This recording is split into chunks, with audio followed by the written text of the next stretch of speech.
spent a million years searching for the answer, for that someone that I can hold on forever.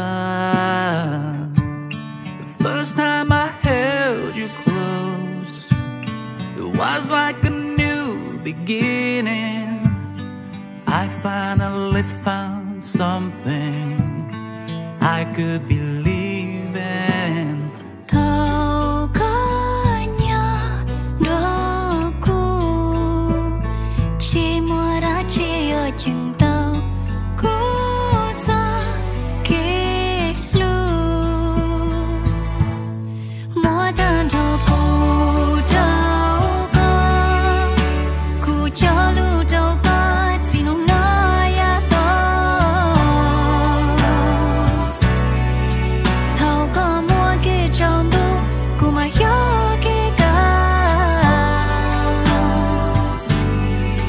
Thâu có trai, thâu con trai, thuyền Nrho con gái.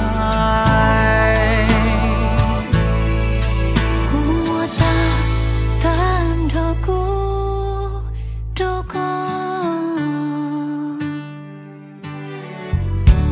If I spend 1,000 hours lost in your eyes, I still couldn't look away, no, as hard as I try. And every time that your mirror can silence the alarm, my heart starts ringing out anytime you're in these arms.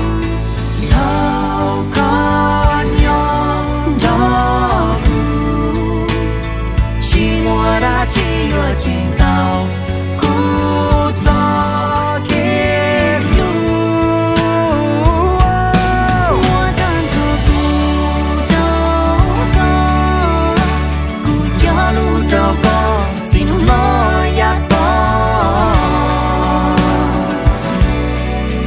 Thâu có mua cái trào lưu